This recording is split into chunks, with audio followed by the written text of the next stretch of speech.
So what's your name? My real name or my artist name? Both. Both? Yeah. My real name is Bria, though my moniker is DJ BriMafia. But then I also rap under the name OG Bri. A lot of people don't know this, but I used to sing. Like, I started off singing. And it's my first time really ever talking about this. I used to sing. I started singing when I was in the 3rd or 4th grade. And I wanted to be a singer, and then I just, like, wasn't as confident singing. So I think that, like, DJing comes a little bit more, like, natural. I'm a little more comfortable. I feel like I'm also not an entertainer per se, so like I don't really like having a lot of attention on me. And like DJing, I have the option to like choose to engage. So like I can DJ and like not look at the crowd and like not care what anybody thinks. But I feel like when I'm rapping, it's a little bit more like it's way more open for critique, I believe. So definitely like DJing better than rapping. So what made you become a DJ? So my uncle, he's like maybe 12 years older than me. And he started DJing when I was like 10, and he was in college at the time. Taught me how to use LimeWire, how to burn music on burn CDs on Windows Media Player. So I was like flipping CDs and making mixtapes in like the 7th grade. You know, just growing up with my uncle, like he did a lot of like high school parties, a lot of parties in Delaware. And I would promote them in my MySpace, and eventually I'd move to like Facebook. It just was a different energy. Like when I went to college in North Carolina, I'm like, damn, these parties aren't like really the parties back home. And I was like, I want a DJ so that I could like put people onto the music that like I'd be listening to in Delaware. So I didn't start DJing until I left Delaware. So, but that was in North Carolina. Like I would go to house parties and just like DJ off YouTube. Do you have a day job, or are you just DJing full time right now? I've literally been DJing full time now 3 years, and like I have like little bartending jobs, but they're literally to kill time. Like they're not like full time, and they operate around my DJ schedule. So how was that process going to like full time DJing? So I feel like people probably think it's like, oh my god, like you're a full time DJ, and think that like I just like DJ and turn up every weekend. But like I make everything myself, so all my promo reels, my flyers, any of the edits that I do, all my cover art for like my mixes and stuff. So it's just a lot though. Like being able to like send emails, because I am my own manager, have, you know, book all my own stuff myself. So Monday is literally my only day to like decompress, and I call Mondays like my self-care days. Don't really answer my phone. I don't really like engage with anyone. Like I just take care of me. Then Tuesdays I bartend at Motor House here in Baltimore, which is like a venue, theater, showroom space that is also art gallery that highlights creatives in the Baltimore area every month. Continuously throwing free events for the community in Baltimore. And I'm super grateful that I work there, and they literally work around my schedule. And if I have gigs, they, accommodate me as best they can. But I only do that Tuesday and Wednesdays, and it's only from like 7 p.m. to 10 p.m. Like it's only 3 hours. So silly, but it's great networking because most of the people that come in there are also creatives. I definitely DJ full time, and it's still a full-time job that like even when I'm not DJing, like I have to make sure that I'm continuously like pushing events, making content. But not on the TikTok shit. Like, I'm really not a TikTok kind of person. I try to be, like, way more personable with my content and also make sure people see me. Like, I don't want to be a DJ where, like, I'm, like, exclusive or something. Like, plus I, gained my following from doing showcases. So I definitely try to do my due diligence and return that support by making sure that I, like, go to other showcases and support other artists. So find that flexibility, that was easy?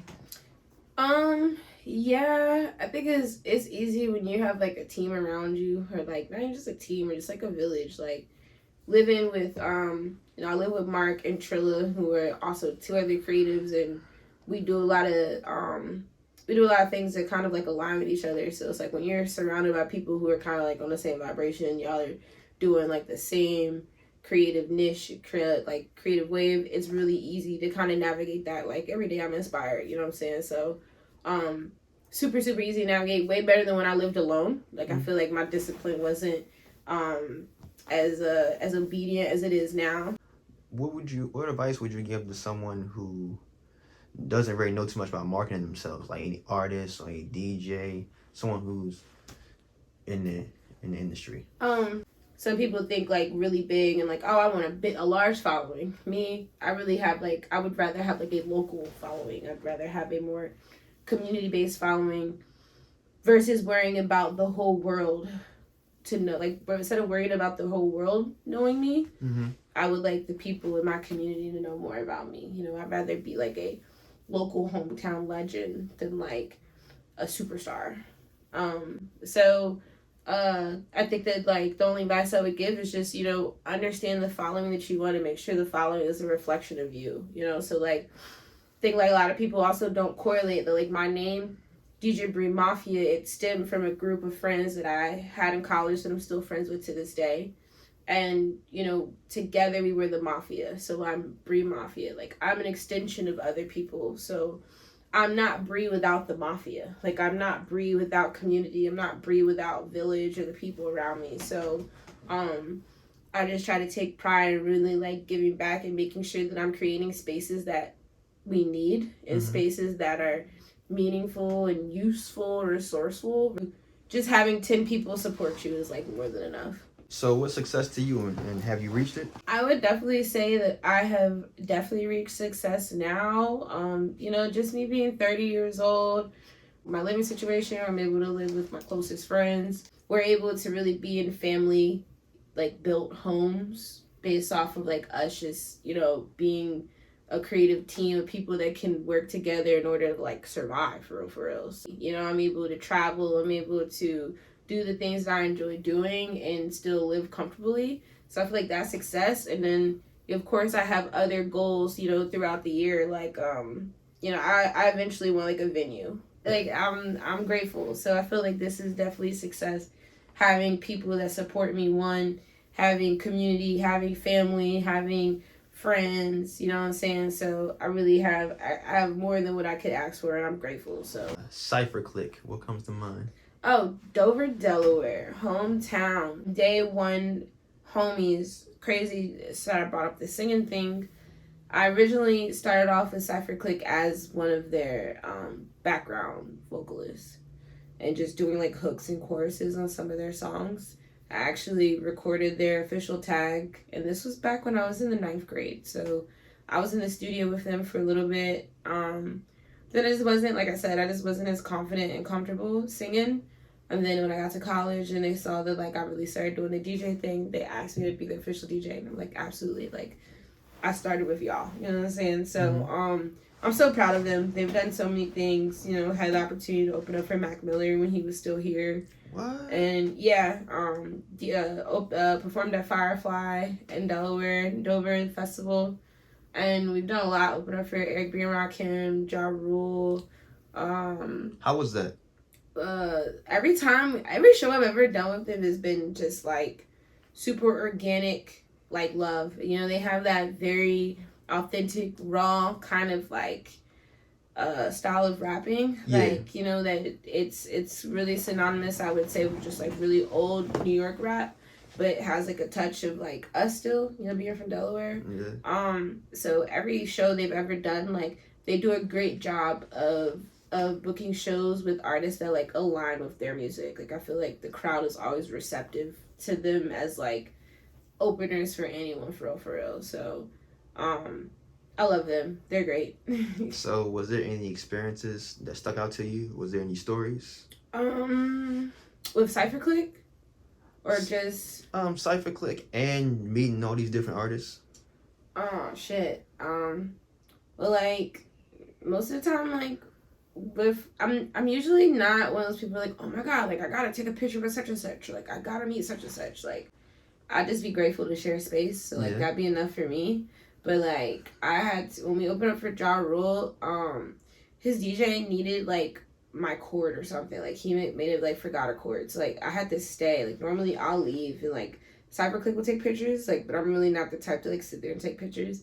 But him and his team were like really nice and really receptive and like invited us back in their green room, and like I took a picture of Ja Rule and I'm like, oh, we're cool as hell. Him and his DJ followed me on Instagram. I was like, oh, like that's cool. Like really like one of the first artists to kind of show like genuine love and like not act like too big headed. Yeah. So like I was really, really grateful for that. And they both still follow me to this day and engage with me. So I don't be getting that high anymore. Sometimes. I would say for anybody who's watching this, okay, because I feel like I get this a lot, and for anybody watching this,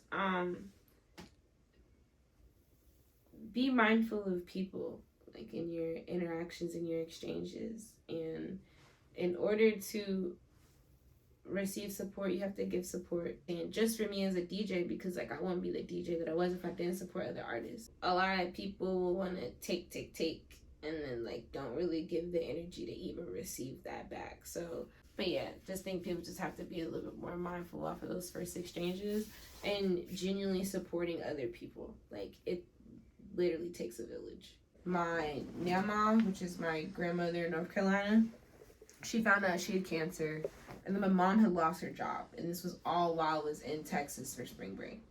So then just that alone, like I just felt like that was kind of like the go back to normal shit, or you could really do this shit. So those were really the whole driving forces behind me starting to DJ. And I dropped out of school in March, and then I moved here in May. And yeah, been DJing ever since.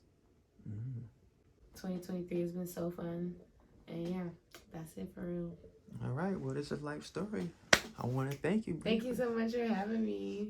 DJ BriMafia, the one and only.